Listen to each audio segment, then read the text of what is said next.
did I see all the armadillo roadkill in Missouri in the mid 2014-15 time frame? Why was it usually only in Missouri and northeastern Oklahoma that I saw them? I don't really see them much anywhere else along the roadside, killed.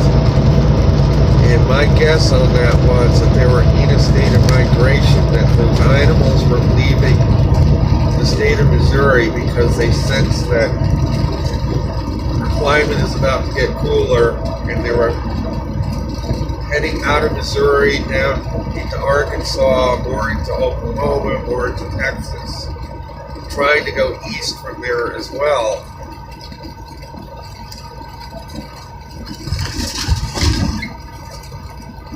Toward the southeastern U.S., where it is warmer than Missouri.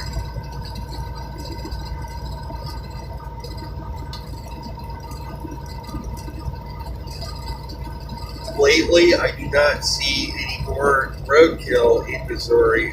The question is, have they all left the state now? Are most of them gone? Or have most of them been killed by the recent severe winters they've had in Missouri? Or both?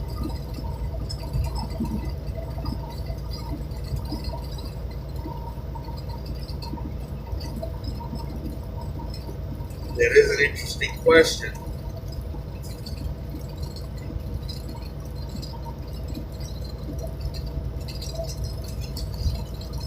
Because animals don't follow agendas, they follow reality. Their instincts tell them what's coming, and they act in accordance to what actually is out there, versus humans who have agendas.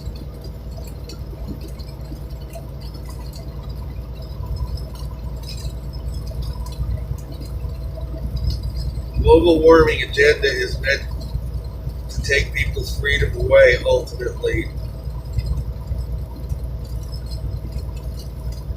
Encourage totalitarianism in this world. It's got a very subtle label on it.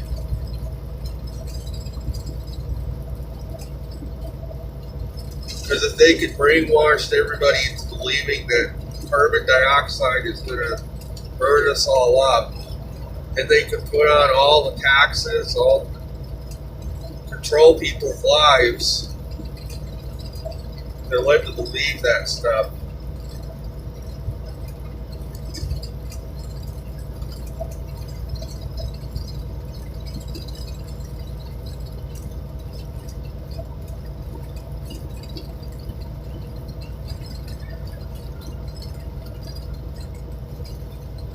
But as the climate cools, it's getting harder and harder for these people to maintain their agenda. Many people are starting to see that with the increased snowfalls, snowier winters, colder winters we've had recently in much of the U.S., people are starting to wake up and realize that they're getting lied to.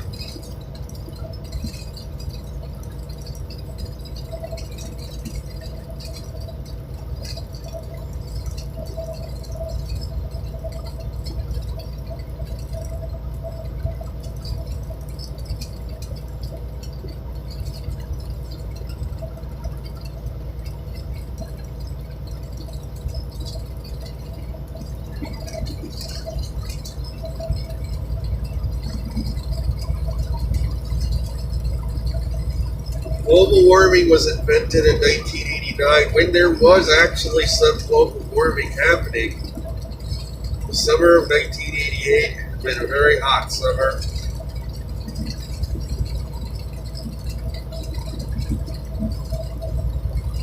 We were in a high solar max during that time period, which contributed to that hot summer, I'm sure.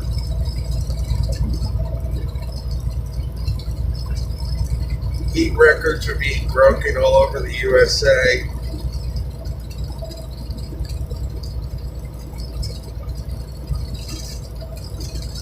I was in Montreal that summer, and it was up in the 90s for days, even weeks at a time, even in Montreal, Canada.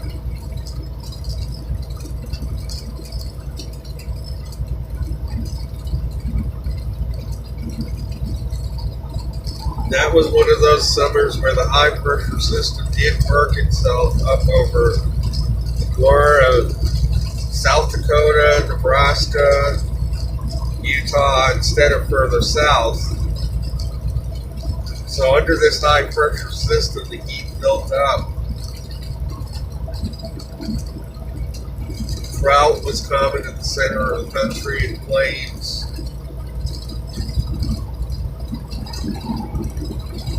So yes, 1988 was definitely a warmer year climate-wise.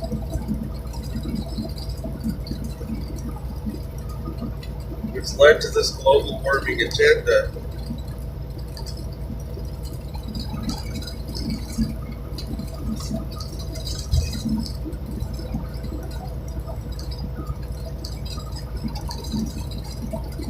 Actually, the summer of 1980 was even hotter than 1988 during the previous solar max.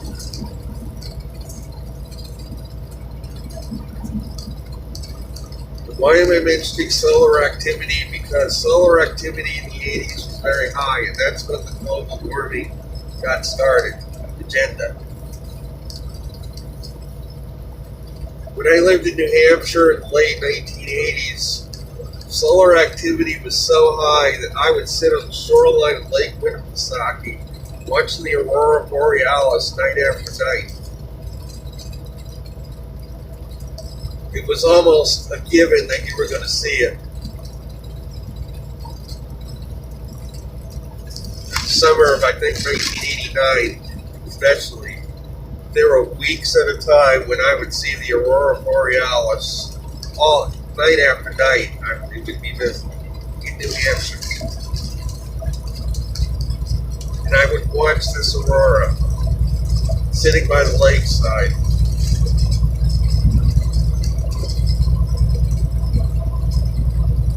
It was more normal than abnormal to see it that summer. It was visible all the time, almost every night.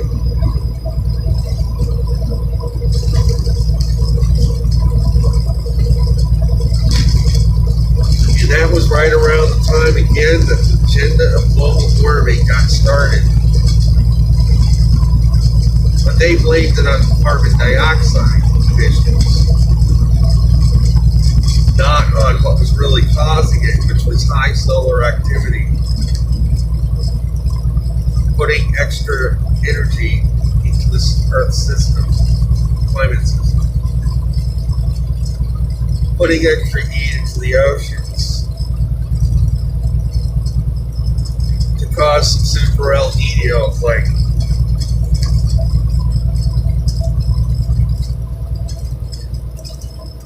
one that happened in 1998.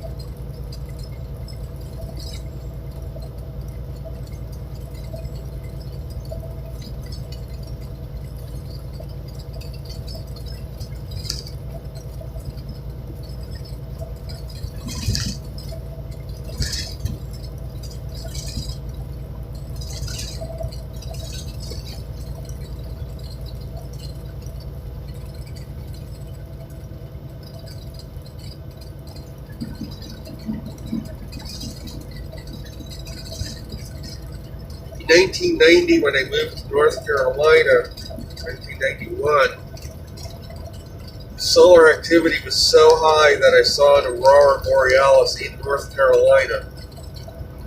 I knew right away what it was because I had seen it so many times in New Hampshire. And I could not believe in North Carolina, winter of 1991, aurora borealis, beautiful display, the aurora borealis in North Carolina that year.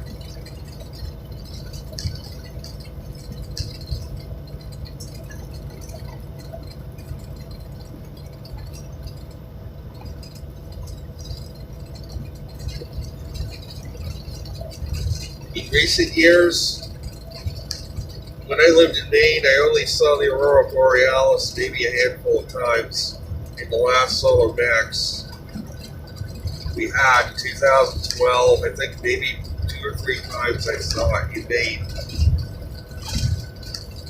That's up in northern Maine.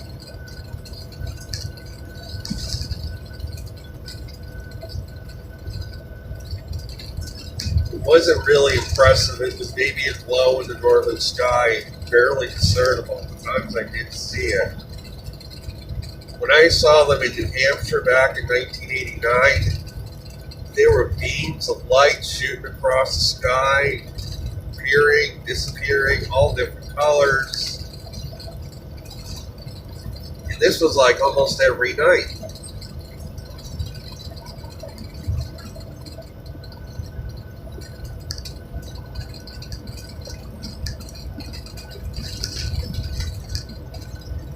I did see an impressive display in southern Maine back in Solar Max in 2002. There were a few nights where there were impressive auroral displays during that Solar Max, but again, it did not really equal what I saw back in New Hampshire during that one, during 1989. That was, I have not seen anything since. So the sun was super active during that solar max, and that contributed to this global warming agenda getting started. It did actually warm the climate out.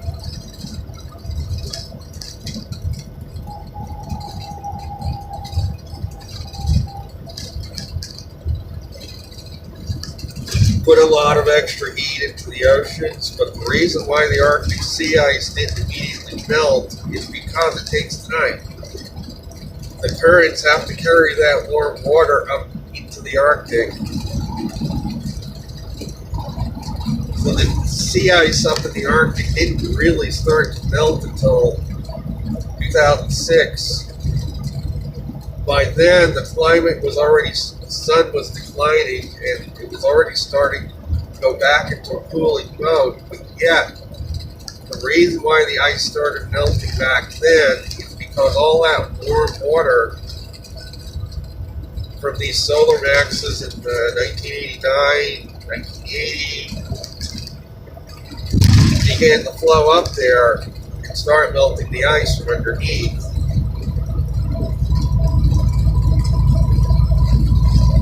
We're now into the Culberson County, entering Central Time Zone. So my clocks are going to have to be set ahead an hour. So, this warm water began to flow up through the Gulf Stream. It took time, but eventually got up into the Arctic. Around 2007, the ice really began to melt. And had we gotten another high solar max, it might have completely melted off.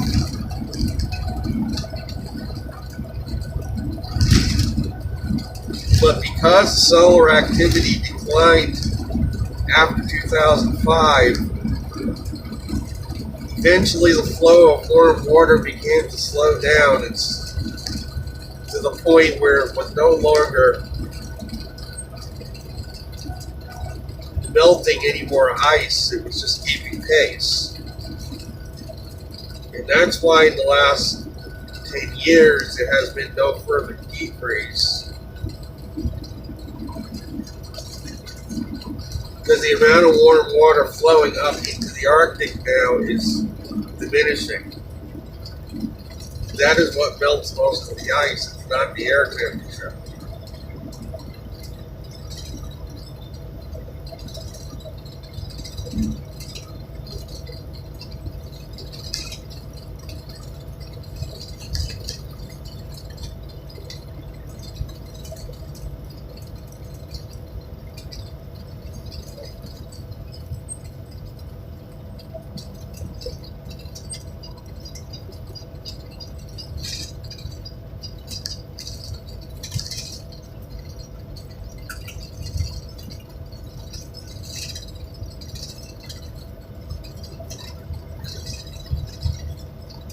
So what is the Arctic sea ice going to do? Is it going to continue to melt off? It came pretty close to completely disappearing back in 2007 and 2012, but wasn't because of global warming. Yeah, but not for the reasons that they said. It was not carbon dioxide. It was an increase in solar activity, a surge back in the 80s that put a lot of extra heat into the oceans during that time frame, and then this extra warm water began to flow through ocean currents up into the Arctic, carried by the Gulf Stream mainly.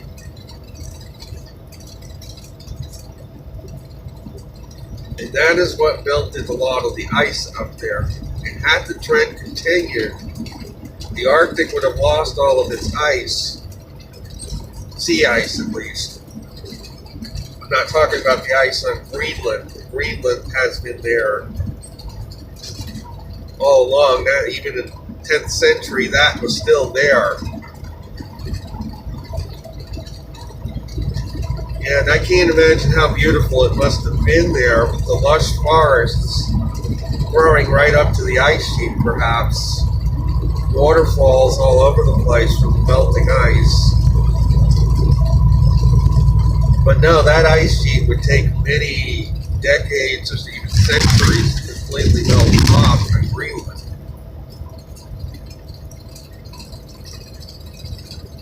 So that was still there even in the 10th century, all that ice.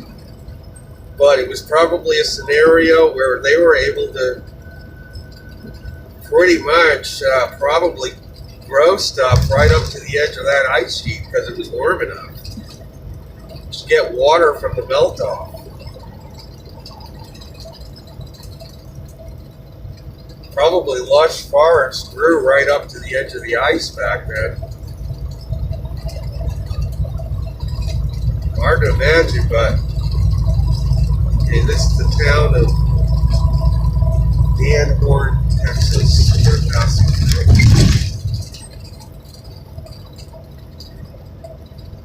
McDonald Observatory and Visitor Center off exit 140A. Guadalupe Mountains, Carlsbad Caverns, Big Bend National Parks, all off this exit, which is US 95. US 90 actually, east, Texas 54 north. Excuse me. Cough is still lingering on from that virus.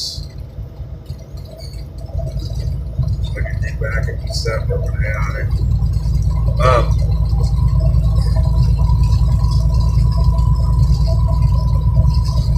So I do have to say that we came razor thin close to losing the complete amount of Arctic sea ice.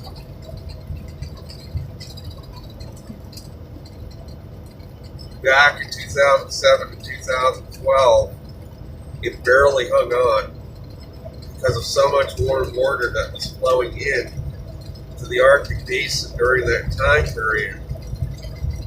We nearly lost all our Arctic sea ice.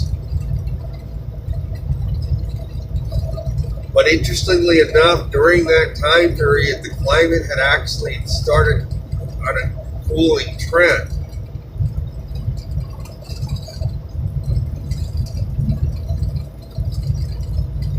It was not because global warming was happening at that moment that happened. It was because of the residual effects of what happened back in the 80s, the lag effect of all that extra warm water being transported up into the Arctic that was caused by that bump up in solar activity in the late 80s, during the 80s.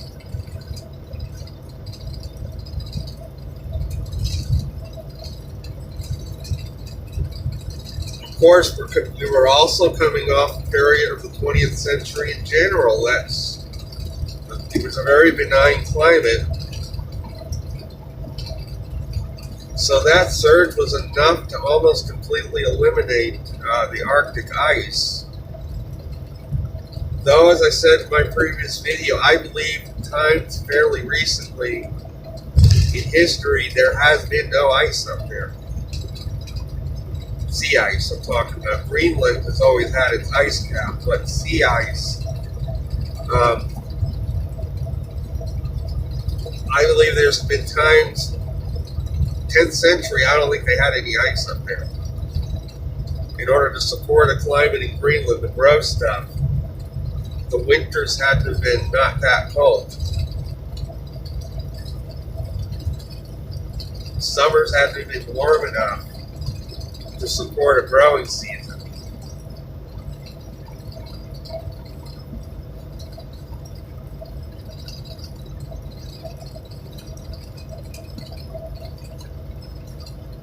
So my prediction on the sea ice for the Arctic is probably maybe 5 more years of, I believe there's still residual warm water up there, still melting some of that ice, but it's not going to be enough to completely wipe it out. But once that's gone, if the climate, sun's activity remains low, it's going to rebound at some future point in time. When that warm water is all used up, the energy is all released from that warm water. It's going to happen eventually. Then the ice is going to rebound, and it's going to rebound in a dramatic way, perhaps. And it's going to start advancing into places that have not seen it in centuries.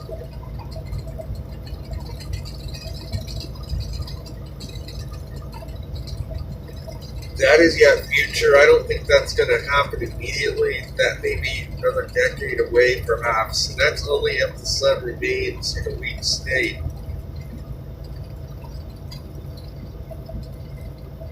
So I'm going to end this video here. We're up to 22 minutes, and I already have 8 minutes on the other one I got cut off on. So I hope you enjoyed this discussion that went from armadillos to Arctic sea ice and my thoughts on it.